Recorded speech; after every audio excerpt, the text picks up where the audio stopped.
Então, tudo que Jesus quis nos ensinar no Novo Testamento, quando ele apontava para o Velho Testamento, ele falou isso, olha, a lei fala de mim, os profetas falam de mim, os salmos falam de mim. É para que nós pudéssemos vivenciar tudo aquilo que foi falado no Velho Testamento. Quantos aí gostam de ler Levíticos? Levíticos é um livro bom, se você entende os princípios. Olha, ele já começa com o primeiro, eu sempre cito isso, ele já começa com o primeiro sacrifício, ofertas queimadas. Ofertas queimadas falam de uma vida de devoção. Olha o princípio que nós temos que viver. A nossa vida é devota a Deus. Quantos aí dizem, eu sou devoto a Deus? Quantos aí são devotos de Maria?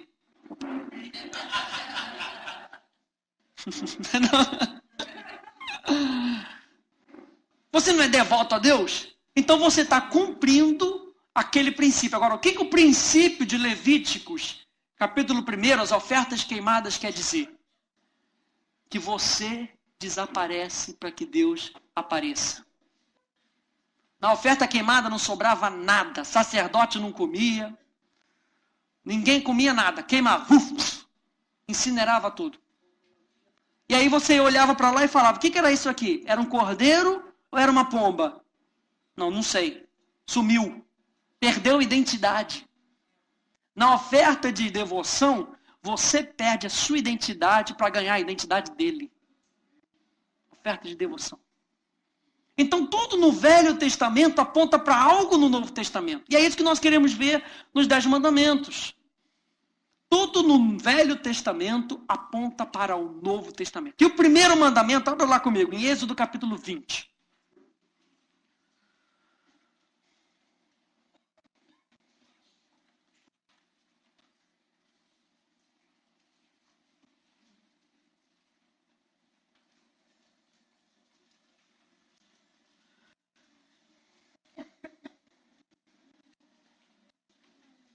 Êxodo capítulo 20.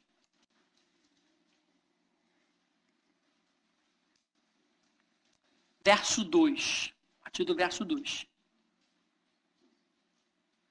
Diz assim: Eu sou o Senhor teu Deus, que te tirei da terra do Egito, da casa da servidão.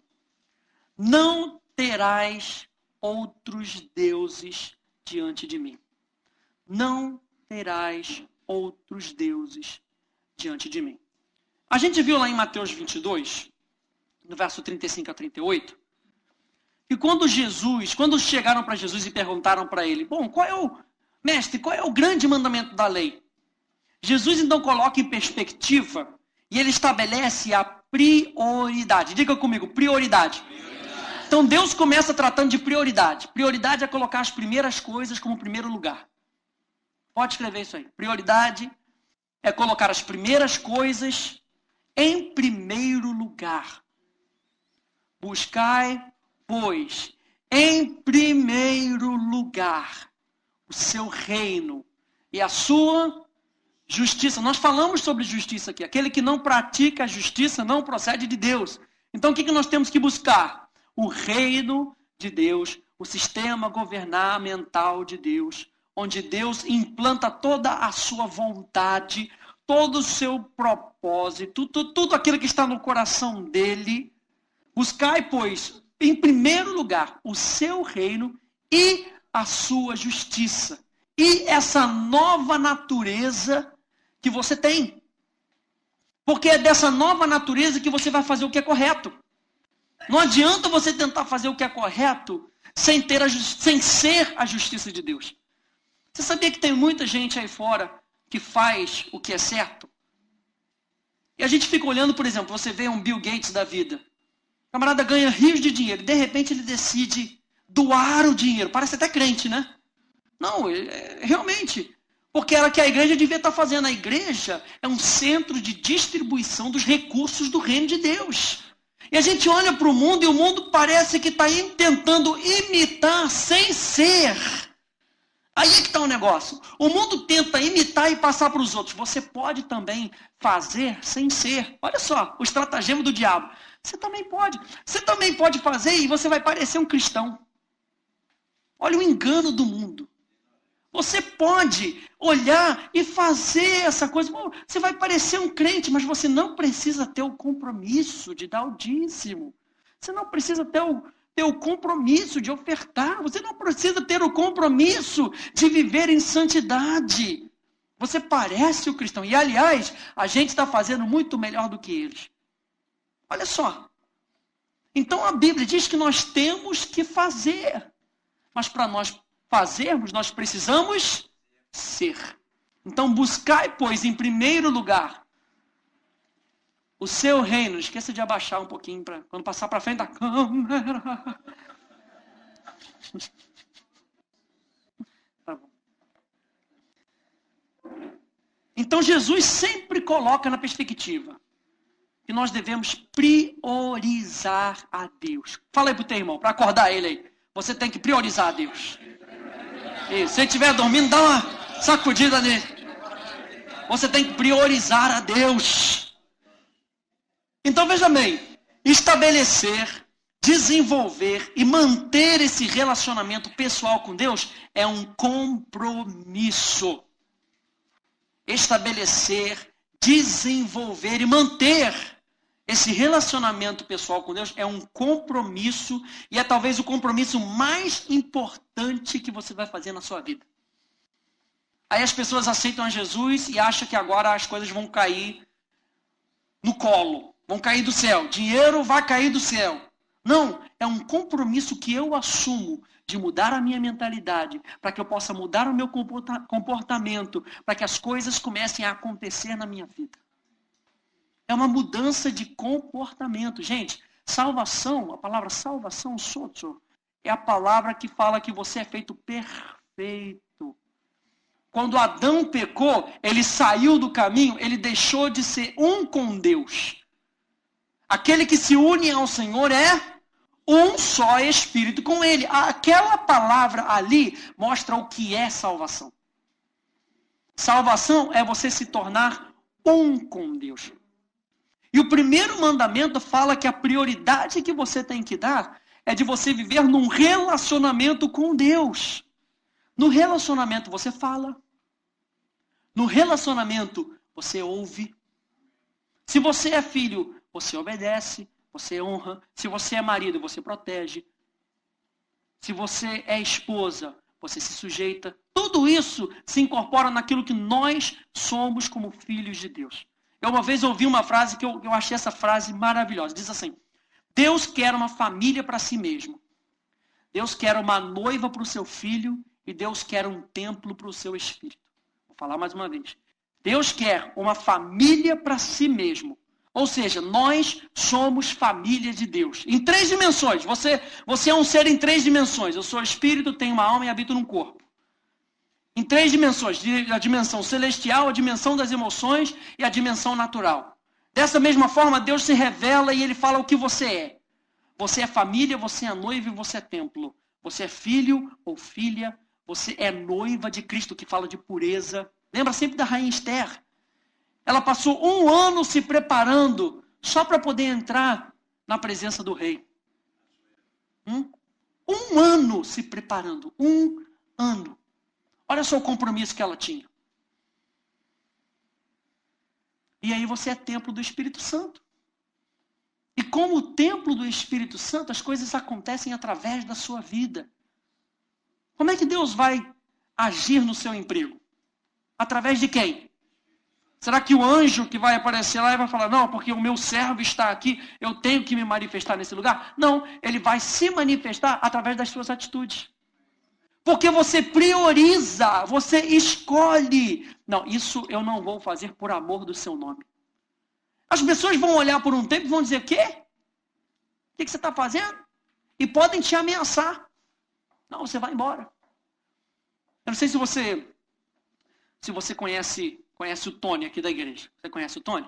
Então, ele me contou outra vez que uma pessoa começou a perseguir ele no emprego.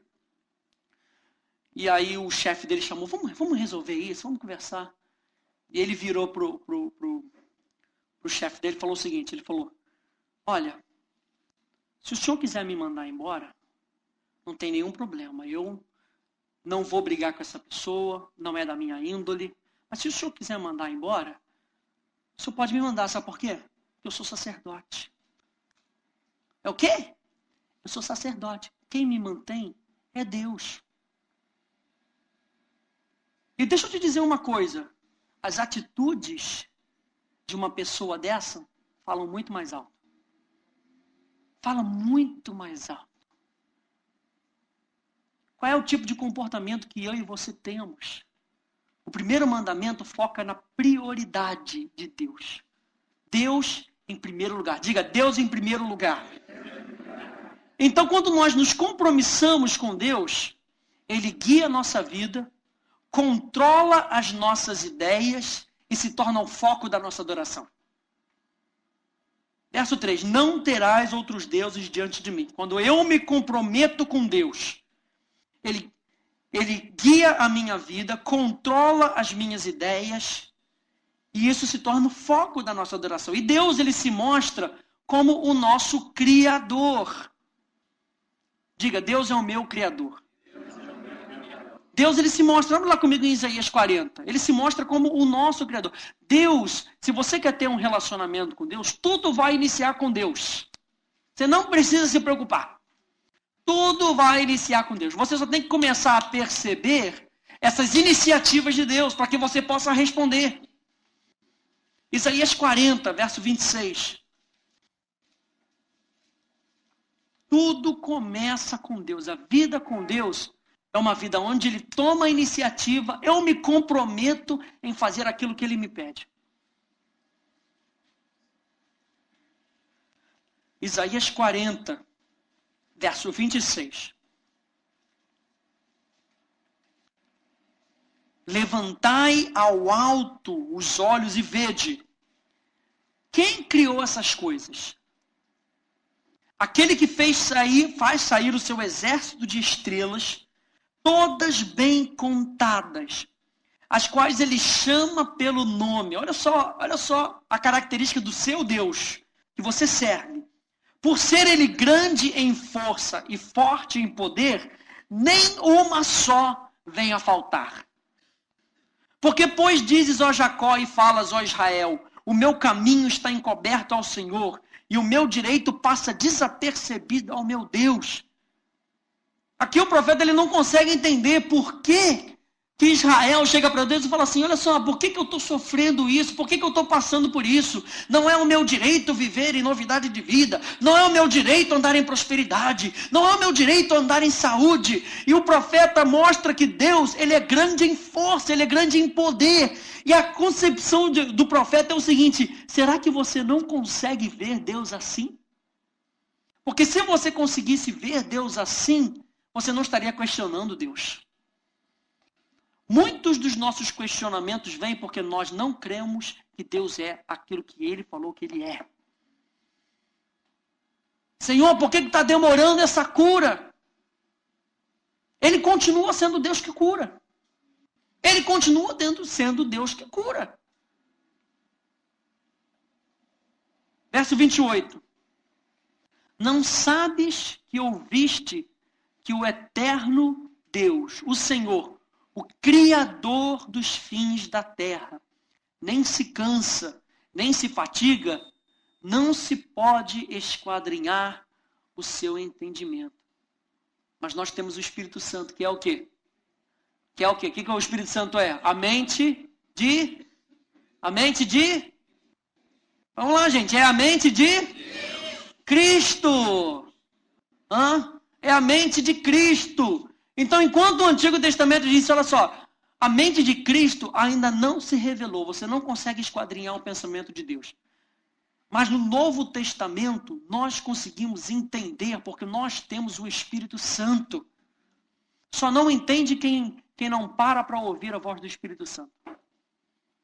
Só não entende quem não para ouvir a voz do Espírito Santo. E por que a gente está falando isso tudo aqui? Verso 3, mais uma vez, Êxodo 23. Não terás outros deuses diante de mim.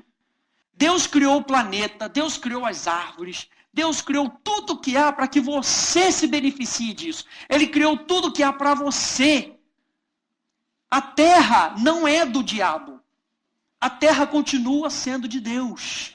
O sistema, o mundo pertence ao espírito desse mundo, ao rei desse século, ao príncipe das trevas. Mas a terra nunca foi do diabo. A Bíblia diz que a terra é dele e ele nos deu. Você sabia disso? Que tudo que foi criado e está criado é para você? Para que você viva bem, para que você administre, para que você reine em vida. Mas o problema é que o povo começou a adorar a criação. Você sabe que dinheiro é um espírito. Né? A Bíblia chama o dinheiro de mamão. E que a pessoa pode pegar aquele dinheiro, aquela riqueza. E Deus falou, olha, eu quero que você tenha prosperidade. Eu quero que você tenha muito para que você possa fazer a minha obra, para que você possa dar, para que você possa distribuir, para que eu possa usar você como canal de bênção. Mas a pessoa pega aquele dinheiro e começa a adorar aquela bênção. Não sei se você já parou para analisar que muitas vezes aquilo que Deus nos dá acaba se tornando uma peça de tropeço para a gente avançar. E a gente tem que estar continuamente avaliando a nossa vida para que a gente possa colocar em prática o primeiro mandamento. Não terás outros deuses diante de mim. Diante de mim por quê? Porque Israel estava na presença de Deus. E muitas vezes na presença de Deus as pessoas fazem ídolos. Eu me lembro dos filhos de Eli, Hofni e Finéias. A Bíblia diz que eles eram sacerdotes do Senhor. E na mesma sentença diz assim, mas eles eram também filhos de Belial. Como é que pode isso? Eles eram sacerdotes do Senhor, mas também eram filhos de Belial. E Belial significa aquele que não adiciona valor. Aquele que não pega o que Deus deu e não adiciona valor algum. Você já parou para pensar na sua vida? Porque as prioridades que nós temos na nossa vida, elas é que vão determinar onde nós vamos. Quem é que está puxando o carro-chefe da sua vida? Será o seu trabalho? Será a sua família? O carro-chefe é Deus. É Ele que determina. É Ele que guia. É Ele que controla. É Ele que dirige. É Ele quem decide. É Ele quem diz sim e diz não. E muitas vezes você não consegue entender. Eu me lembro quando eu quis ir para a Austrália e minha mãe está aqui para testemunhar disso. Eu me lembro que, poxa, 3 dias antes de eu ir, poxa, era tão legal, uma ideia tão boa, iria me abençoar tanto. 3 dias antes eu recebi meu passaporte, negado, pum. Liguei para casa do pastor chorando, não, foi negado, o que eu faço? E agora? Perdi minha vida. E aí Deus começa a guiar. Ele deixa você tomar. Ele deixa você escolher. Mas a palavra final vem dele. E nós temos que saber discernir qual é a palavra dele. E muitas vezes a gente não consegue entender. Porque no momento do turbilhão, a gente está ali querendo fazer aquilo, querendo fazer aquilo. Mas lá na frente a gente vai voltar e vai... Puxa, é verdade, né? Eu me lembro, um dos primeiros cultos numa conferência da Rema, um pastor chamado Tim Story, pastor de Los Angeles. Hollywood. Ele virou ele pregando sobre Maria. Jesus chega para Maria e fala... Eu sei que os seus planos são bons. Eu sei, está tudo certinho com o que você quer. Você quer casar com José, está tudo certinho, papel passado. Vocês vão ter vários filhos, né? Isaac, Jacó, Benjamim, vai ter, né, Rebeca, vai ter todos esses. Vai ter Miriam, glória a Deus. E Deus vira para ela e fala assim, mas que tal? Que tal se você negar tudo isso por um tempo? Para que o meu filho venha através de você. Aí a gente vê qual era a prioridade na vida de Maria. É nessas horas que nós vemos quem é a prioridade da nossa vida. E o que Maria diz? seja feito conforme a tua vontade. Eu abro mão. Eu deixo de lado por um tempo. Você não precisa se negar por completo. Você pode continuar sonhando aquilo que Deus colocou no teu coração. Mas é Ele quem determina o que vai acontecer primeiro e o que vai acontecer segundo. Você tem que entregar o teu caminho ao Senhor. E deixar que Ele vá produzir. Abra lá comigo no Salmo 37. Você conhece isso. Quem é a prioridade da sua vida? Será que você tem adorado a bênção que Deus tem te dado?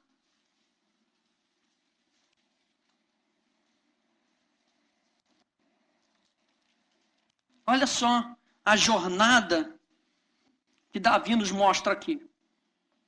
Verso 3. Confia no Senhor e o quê?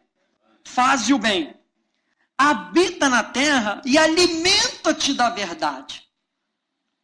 Verso 4. Agrada-te do Senhor. Você só vai conseguir agradar do Senhor se você se alimentar da verdade. Se você confiar no Senhor. Agrada-te do Senhor e Ele satisfará o quê? Os desejos do teu coração. Então você não precisa ficar com medo. Agora eu vou dar tudo para o Senhor e não vou receber nada. Olha, um bom rei governa para o bem dos seus súditos. Aprenda isso. Um bom rei governa para o bem dos seus súditos. Mas a palavra final ainda é dele. É isso que quer dizer que ele é soberano. Ser soberano não quer dizer que ele tem vontade agora de todas as coisas, que ele pode anular a sua própria palavra. Não, ser soberano é ter conforme a linha da verdade. Ele sempre vai colocar a verdade em primeiro lugar para que a sua vida ande para frente e não para trás. E aí Deus vem e Ele nos dá um alerta. Olha, eu criei tudo isso para o teu benefício. Só que vocês têm adorado. Vocês têm adorado a bênção. O problema é que o homem começou a adorar a criação, ao invés do Criador, colocando a confiança nas coisas criadas. Ouça o que Deuteronômio 4,19 vai dizer. Ouça aí. Diz assim, olha. Guarda-te, não levantes os olhos para os céus. Deuteronômio 4,19. Guarda-te, não levantes os olhos para os céus e vendo o sol, a lua e as estrelas, a saber, todo o exército dos céus, sejas seduzido a inclinar-te perante eles e desculto aqueles, coisas que o Senhor teu Deus repartiu a todos os povos debaixo de todos os céus. O sol, a lua e as estrelas foram criados por tua causa. Não foram criados para Deus. Deus não precisa do sol, Deus não precisa da lua, Deus não precisa das estrelas. Ele criou isso para você e para mim. E as pessoas olham para aquilo e agora vamos venerar o sol, a autoridade máxima da galáxia, a estrela guia que nos ilumina. Não é a estrela que guiou os três reis magos e foi, olha que beleza, vamos adorar a estrela. E Deus está falando aqui, mas foi eu que criei a estrela. Vocês estão olhando, vocês estão adorando a sombra, ao invés de adorar a realidade. A Bíblia diz que a criação glorifica a Deus. Não é para nós glorificarmos a criação. É para nós olharmos para a criação e nós vemos, caramba, foi Deus que me deu essa bênção. Deus, ele fala o seguinte, olha só, sou eu quem dá o poder para vocês prosperarem. Eu. Olha o foco do primeiro mandamento. Eu dou o poder para vocês prosperarem. Nunca esqueçam disso. Eu é que quem cuido de vocês. Sou eu quem governa a vida de vocês. Quando você fala que Jesus é seu Senhor, eu sempre me lembro do exemplo de Sara, que chamava Abraão de seu Senhor. Por que ela chamava Abraão de Senhor? Porque Abraão cuidava dela. Ela não tinha problema nenhum. Ela não precisava se preocupar com conta. Ela não precisava se preocupar como é que ela ia pagar a escola dos garotos. Tudo que ela precisava fazer era cuidar de Abraão. Ser uma boa esposa, uma esposa sábia. Abraão é que tinha que estar lá com a terra, cuidando dos cabritinhos. Ela não precisava. Então, olha só, o governo da minha vida está contigo. Não preciso me preocupar. E aí, nós entramos no Novo Testamento e nós começamos a chamar a Jesus de quê? Senhor. Todo aquele que crer com o seu coração deve confessar com os seus lábios que ele é o quê? Então, eu não preciso mais me preocupar. Mateus, capítulo 6, a partir do verso 20. Os passarinhos têm o que comer, as flores têm o que vestir. Por que vocês se preocupam se eu sou o Senhor de vocês? Olha a essência do primeiro mandamento. Por que vocês se preocupam se eu sou a prioridade na vida de vocês? Parece básico, gente, mas aqui a gente está para relembrar desses princípios, porque as nossas vidas, elas são tão agitadas, é um bololô tanto durante o dia, que às vezes a gente se esquece de orar, a gente não tem mais tempo e não consegue mais, e aí a gente olha no final do dia e, puxa, esqueci de Deus. E agora? Não, amanhã eu vou, amanhã eu oro, amanhã eu falo com Deus. Aí você passou uma semana sem se lembrar. Gente, oração, você não precisa parar ali. Agora sim, agora eu estou orando. Oração é relacionamento. É diálogo. Enquanto você está ali, o Espírito Santo fala assim, eu te amo. Obrigado, Senhor. Obrigado porque tu me amas. Estou digitando ali, mas você está ouvindo a voz do Espírito Santo. Liga para aquele fulano. Opa, pegou o telefone. Sim, Senhor. Já falei com ele. Olha, Deus mandou te dizer. Não, estou ligando aqui só porque queria te dizer aqui uma coisa, papapá. Volta para o seu trabalho. O Espírito Santo está constantemente falando com a gente. Constantemente. Quantos aí querem ser instrumentos de Deus? Então você tem que estar disponível 24 horas por dia. Sabe quem ele vai usar? Quem estiver disponível. Você está disponível para Deus? Você tá realmente disponível para Deus? Porque ele vai falar com você nas mínimas coisas. Nos mínimos detalhes. Qual é a prioridade da sua vida? É terminar o seu trabalho ou cumprir a vontade de Deus? Isso não quer dizer, não, então você está dizendo que agora eu tenho que orar. Não, ô patrão, desculpa aqui que eu tenho que gastar 5 horas em oração. Espera aí, você trabalha 8, você tem que gastar 5 em oração, você vai ser mandado embora, pô. Não, gente, você pode, enquanto você está fazendo o seu trabalho ali, você está disposto a ouvir de Deus e ser canal da bênção de Deus. Qual é a sua prioridade? Você tem que anotar bem grande, é o primeiro mandamento, então tem que ser aqui, antes do livro de índice. Tem que anotar aqui, qual é a minha prioridade. Lá depois do livro de mapas, qual é a minha prioridade? Você lembra que João teve a revelação e de repente aparece um anjo? Qual é a reação natural de João ao ver uma entidade celestial? Calma. Levanta, menino, porque eu também sirvo a ele. Levanta. Nós temos que saber identificar. Olha, ele. E o anjo aponta para ele. Ele. A sua vida tem que apontar para ele. Ele. Qual é a prioridade? Então, o primeiro mandamento nos alerta a não aceitarmos nada que nos ensina que a nossa vida e nosso bem-estar se origina ou depende de qualquer coisa que não seja o único Deus verdadeiro. Vou repetir. O primeiro mandamento nos alerta a não aceitarmos nada. Diga, eu não aceito nada que me ensina que a minha vida e o meu bem-estar origina de mim mesmo. Origina de quem? De Deus. O pastor Ed sempre fala isso. Deus é a fonte. Não existe outra fonte. Deus é a fonte. Nós temos que continuamente nos lembrar que Deus é a fonte. Ele inicia todas as coisas. Ele mesmo diz, Jesus diz, eu sou o alfa, eu sou o início. E eu sou a conclusão de todas as coisas, porque por Ele, para Ele e através dEle. Olha só como é que é a nossa vida, gente. Você não precisa se preocupar, porque tudo Ele inicia, Ele termina e Ele ajuda no processo. Que Deus é esse? Enquanto no mundo você tem que trabalhar, você tem que fazer, você tem que vender a revista para poder obter a salvação, para você entrar junto com os 144 mil.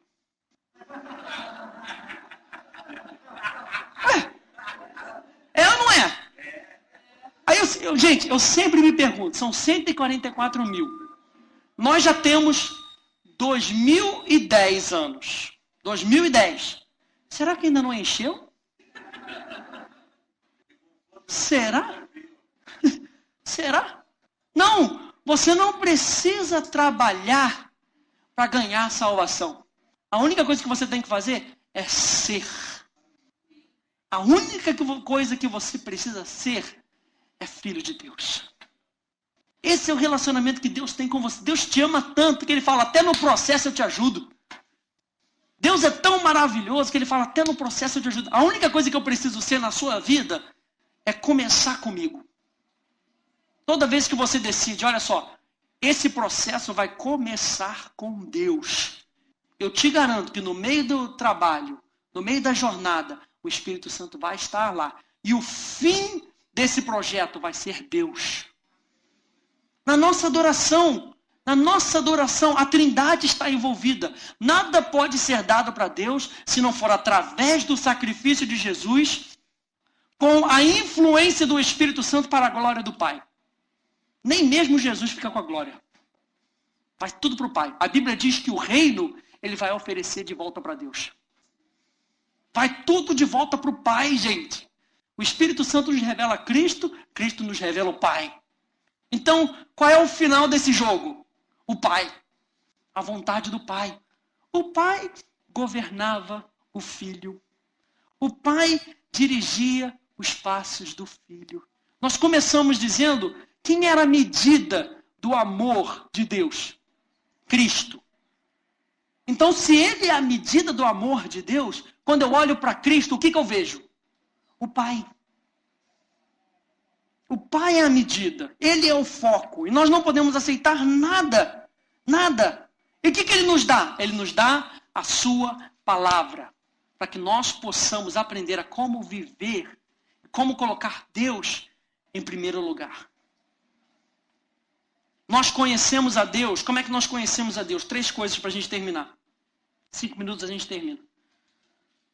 Nós precisamos, então, ter uma mudança de mentalidade. Como é que nós conhecemos a Deus? Nós conhecemos a Deus quando nós praticamos a sua maneira, os seus princípios, imitando o amor dele pelos outros. Você vai achar isso lá em 1 João capítulo 2, verso 3. 1 João capítulo 4, verso 8 também. Aquele que não ama não conhece a Deus porque Deus é amor. 2. Nós conhecemos a Deus quando nós estudamos o que Ele disse sobre si mesmo. Gente, não vai haver fim no nosso conhecimento de Deus. Nós vamos sempre conhecer uma medida de Deus que você ainda não conhece. Eu não sei se você já parou para conversar com uma outra pessoa na igreja e você fala, poxa, eu recebi essa revelação. Só que aquela pessoa já recebeu a revelação de uma outra maneira. E você fala, poxa, mas é isso que eu ouvi de Deus. E, poxa, eu ouvi algo parecido, só que dessa forma. Deus, Ele vai se revelando na medida da nossa busca. E é por isso que 2 Pedro diz assim, pelos quais nos têm sido doadas as suas preciosas e muito grandes promessas, para que por elas vos tornei o quê?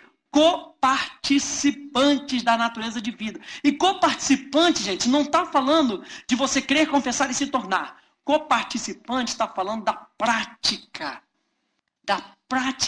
dessa nova natureza. A prática da nova natureza sempre coloca Deus em primeiro lugar. A natureza é o quê? Não é a natureza de Cristo que nós temos? E Deus sempre não colocava Deus em primeiro lugar, o Pai em primeiro lugar? Você lembra no jardim do Getsemane? Jesus chorando, agoniado. E aí ele vira para o pai e fala: pai, eu sei o que eu tenho que fazer. Mas se for possível, passa de mim esse cálice. Passa de mim. Mas, olha a prioridade. Seja feita a tua vontade. Seja feita a tua vontade. Jesus não anulou a sua própria vontade. Ele disse: pai, seja feita a tua vontade. E quantas vezes você pode orar para Deus e falar: Deus, olha, Senhor, é isso que eu estou querendo. Olha, eu estou planejando isso. Mas me mostra o que eu tenho que fazer. Me mostra. Avalia isso que eu estou apresentando para ti como filho maduro. Você sabe que o filho maduro é aquele que sabe administrar as coisas de Deus. Deus te deu inteligência? Deus te deu vontade? Deus te deu emoções? Não é para você negar tudo isso. É para você trabalhar, renovando a sua mente e apresentar tudo isso para Ele. Suas emoções, sua vontade, sua inteligência. Esse teu irmão tem cara de inteligente. Olha, se ele sorriu, ele tem, hein? Olha aí, o camarada inteligente está sempre sorrindo. Deus te deu uma inteligência, gente, é para você usar e para glorificar Ele. Tudo que Deus te deu é para glorificar Ele. Então, o primeiro mandamento, ele vai nos lembrar disso. Quem é Deus? Ele é o primeiro e o último na nossa vida. Por isso, você não precisa adorar qualquer outra coisa. Você não precisa, adoração em relacionamento. Você não precisa se relacionar com uma outra coisa a tal ponto que você viva na dependência daquela outra coisa. E aquela outra coisa se torna o quê? Senhor, dominador sobre a tua vida. Deus fala: olha, você não precisa adorar outras coisas a não ser eu. Eu sou a sustentação da sua vida. Eu sou o Criador. E tudo que foi criado é para me adorar.